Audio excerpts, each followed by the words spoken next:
Hello and welcome, ladies and gentlemen, Donspektor here. Today finally with another tip review, and I have for you today the final Type E ear tips. And yeah, this is one of the, I want to say, most praised tips that people recommend for whatever reason. You want more comfort? Get final Type E. Want better sound? Get final Type E. Want the best tip? Get final Type E. And today I'm actually, not all of them, but some of them actually do. And today I'm looking at, these tips and see what they can do and what they can't. And if they are really finally making your IEMs comfortable. So yes, I should start off with the introduction as you hear now. Yes, this is the packaging of the final Type E tips. They clock in at around $23 to $25 or respectively approximately 30 euros in Europe here. So they're definitely pretty steep. And yeah, they do actually claim they are high quality tips and they're using high quality silicone, of course, as all premium tips do. And if you calculate the per tip or per pair pricing here, this would approximately be $8 or about 10 euros if you get them in German Amazon here. So yeah, they're definitely not cheap. Compared to the Zettner ear tip series, which I have here for reference, those are actually cheaper per pair. Calculating there, it's $6.5. And only the XLS tags, which I unfortunately do not have here for reference because they are on some random IEMs at the moment, only those would be more expensive with about $9.5 per pair. The only thing that I can still have as reference here, but is even more expensive than the XLS tags is the Asla crystal tips. Those are even more expensive, clock in at eye-whopping $12.5 per pair. So yeah, in terms of pricing, they are definitely high-end, I want to say, tip pricing. But for a pair that is not XLS tags, which meaning it's not deteriorating as quickly, it can be worth the price. And if it does that, of course, I will be discussing in the course of this review. So yes, the main selling point for the final Type E, and I'm actually quoting the product description here, people. So, E-Series that uses the feeling of forceful insertion of ear tips into the auditory canal. Yeah, basically meaning these are easier to insert in your ear. So that is their claim.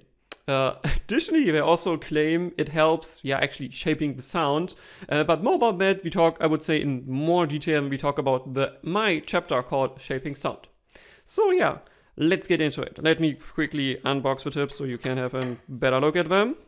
Yeah, that's the packaging, pretty bug standard. Here you have a sizing chart at the back of it, and you can see it exists from S, S, M, L, LL. And there's also some Japanese on here, which of course I can't read because me not speaking Japanese. I mean, at least I can count from 1 to 10, but yeah, that's the only thing I can do. Okay, so yes, talking about comfort for these tips here, right? You can get them in these sizes, and this is not in my script, so please don't complain here. They also exist in short version. But I only spotted these when actually looking at other tips I want to buy in the near future, when I spotted they also exist as short. This, however, is the regular tip version. So yeah, they are relatively, I want to say, like long for tips. Their diameter here is 10.2. And you can already see here on this quick video here that the material is actually relatively thick for silicone. It is not mega thick. They're definitely thicker tips. The normal Asla fit tips here, those are still a bit thicker, but this is still a relatively thick material for silicone. Just for referencing, this is the spin fit tips, and these are definitely quite a bit thinner than the final Type E tips here.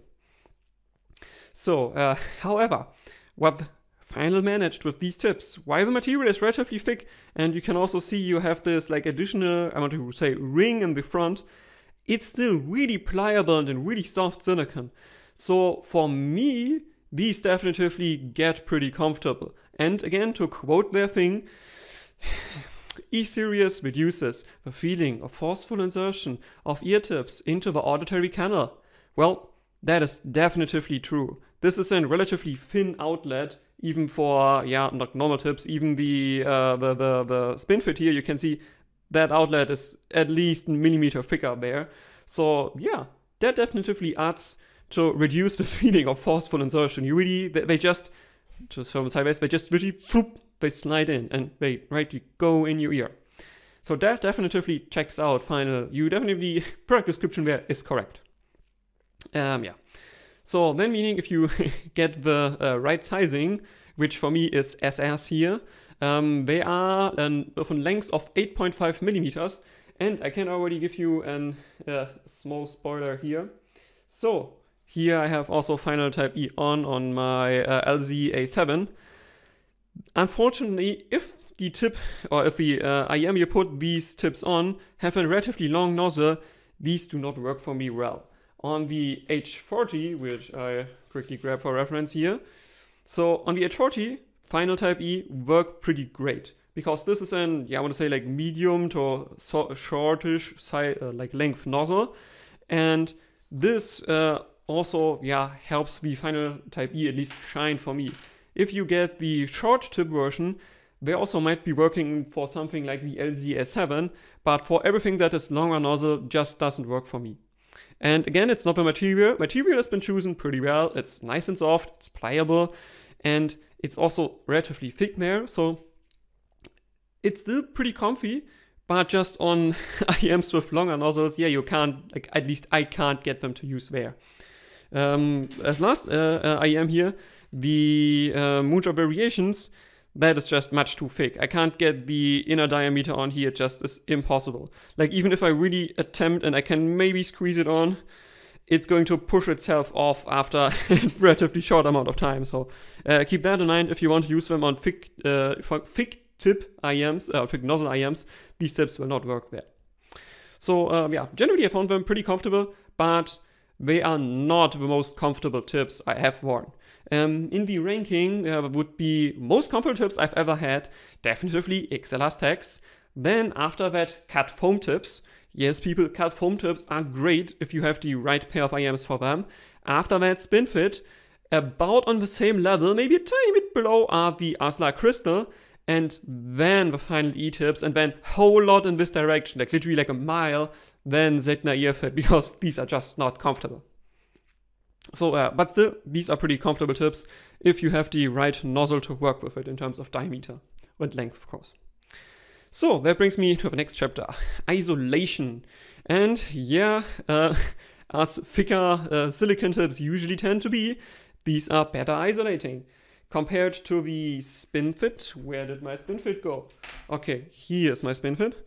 So compared to spin fit, these definitively isolate good bit better. Not by a whole lot. So if you get the Asna Zegna ear fit tips, these definitely still isolate better, but they are also hell uncomfortable. So just trash these. I think we should not talk about them, but still they are at least a decent choice still if you don't mind the hardness of them. So yes, isolation is pretty good on this totally arbitrary scale because, yeah, sorry, I do not have the appropriate tools to measure the insulation capabilities here, which is like 10 is really good, it's like good foam tips, and like 1 or 0 is like terrible. Yeah, I would say these probably get like in 6.5 or 7 out of 10, so they're definitely isolating good. But if you have a pair of foam tips that just fits you well, yeah, no, that is no match. Like foam tips are still quite a bit better. But still for silicone tips, final type E definitively do work well in insulation. So if you need a silicone tip that isolates better, this can be a choice for you because they are pretty comfortable as well, as I said before. And that brings me to the last chapter before, shaping sound first and then additional factors. So yes, when we talk about shaping sound, Final claims on their product page that the E-tips, at least the transparent version I have here, it improves clarity of the IM and it also makes bass tighter. And well, I don't think I agree on clarity here. I don't think Final Type E actually improve the treble response or improve, in quotes, the clarity. I don't think they do that, but they definitely make the bass tighter. And I can really recommend it on something like the H40. In my review for these, I complained like bass texture ain't that great. And that is probably due to the reason that it like lacks a bit of control. Putting Final Type E on, which again have a relatively thin outlet, definitely makes the bounce response tighter and feeling more controlled than it was with, yeah, just other wider tips or even foam tips. So that definitely checks out. And yeah, on the H40, I definitely did like the additional bass texture and the, yeah, I'm gonna say bass, yeah, clarity I got in this point. And yeah, clarity for the high end did not have the feeling. So adding them, for example, on yeah, other brighter IEMs did not make them more bright. Or putting them on some IEMs that already had like an 8K increase, H40 actually does, for example. I had not the feeling the 8K was improved, like it didn't get less, but I also didn't have the feeling it got more. And same goes for other bright IEMs, for example the ME500, I did not notice an additional improvement in clarity. Or again talk about ME500, this is not a bass heavy IEM and it had a pretty decent bass quality before, but because it's relatively bass light, I also did not notice an improvement in terms of quality in this IEM. And same example would be the LZ-A7 here, which still has the Final Type E on it. I also did not notice an improvement in bass quality with the red filters, which is the flat response there. So it really, I would say it depends on what kind of IEM you're putting the Final Type E on. If they need a bit more tighter bass or like more bass control, these can work. But if it already doesn't have too much bass to begin with, I don't think you will get anything additionally out of the Final Type E. Another thing that these actually do not do, they don't improve soundstage. In fact, and I'm sorry I have to say this, these definitely are detrimental to your soundstage. So putting these on an IEM which has a good soundstage, like the H40, you definitely do shrink the soundstage you get with these a bit. It's not a lot, but you definitely do lose a bit of the like width and height you would get with the H40 normally. And I think that's an occurring trend. Also with the LZ-A7 I noticed less soundstage. With the, here unfortunately can't put them on, but if I would, I think I would notice the same. And yeah, so really if you are liking yourself a good amount of soundstage and yeah, I would say like more width and height, I also don't think Final Type E are a good choice here. They are not making it that much worse, so if your IEM already doesn't have a good soundstage to begin with, you will probably not notice that much of a difference. But if it has a good soundstage like the H40, I think you can notice it. Not a lot again, but you can notice it in a negative way. So yes, yeah, what else can I say? I don't think there's much more about shaping sound. So wider diameter ear tips like the Asla here, they have a relatively thick outlet. They would be in terms of like soundstage and I want to say like, yeah, like wideness, what it gives you as a feeling of spaciousness is probably the better word here. Where these would be like an maybe 8 or 9 out of 10. These are more in the region of 5 or 6. So you definitely, it is a downgrade, but it's not like to a 3 or 4. It's like not shrinking the soundstage that much. So yes, then that brings me to the last chapter now, which is additional factors. So with additional factors, these are things that could influence your ear fit. And in this case, it's material. The Final Type E are actually relatively slippy silicone. So if I just go over them, it's not going to be like sticky. Like the, where are my crystals? Crystal here on the other hand, those are on the more sticky side. So if I try to like move my finger over them, these are definitely sticky. While the Final Type E, you can just slip over them. They're definitely pretty slippy silicone. So that helps, again, in inserting them better because they are slippery. But on the other hand, I think if you already have not the really exact right size for your ear, the additional slipperiness, I think slipperiness it is in English, is going to cause that they will push out over time all of your ear canal. Because yeah, there's just not enough grip there. So really with these, you really have to be careful finding the right size for you. Just having a bit too small will probably not work, as is going to be having them a bit too big. It's also not going to work. They're just going to push themselves out of here because there's less grip to be had. On the positive side with these slippery silicone, well, these are super easy to clean. Like literally, even if some ear gunk or so is stuck on them, you literally just wash them with a bit of warm water and they are clean. Of course, you could disinfect them if you'd like, and probably you should do that from time to time, but still, just washing them with warm water is totally going to keep them clean. Really nice side effect of having a slippery material. And yes, I said, which is I think the last thing we talk about here. So these are relatively small inner diameter for the ring in the inside here. So that means you can't get them on wider nozzle IEMs. I think like 5.5 is fine, you can do that. 6 is already a bit of a stretch, but maybe possible.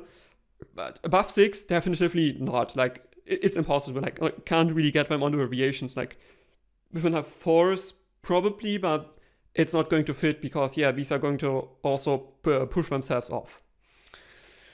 So I think that sums about the additional factors here. So when I'd say we come to the conclusion. So, final type E tips. Finally, the comfort upgrade you want. Well, it depends, I would say. These are definitively good tips and you can't go wrong with them if you want just a good tip that is relatively comfortable and doesn't like deteriorate your sound too much. But on the other hand, because it also does only improve bass response on IEMs that already have a noticeable bass to speak of or that needs a bit more like tightening, well, I think it's still they're not for everyone, I think, in this aspect. So the easy insertion definitely, if you struggle to get your IEMs pretty comfortable, or if you struggle to get the tips in your ear, these can definitely solve that problem, like they really do. But on the other hand, you get a bit less soundstage, they can push themselves out of the ear, and it's generally, they're still not cheap, so you could even call them expensive, so I'm not sure if I would recommend these generally.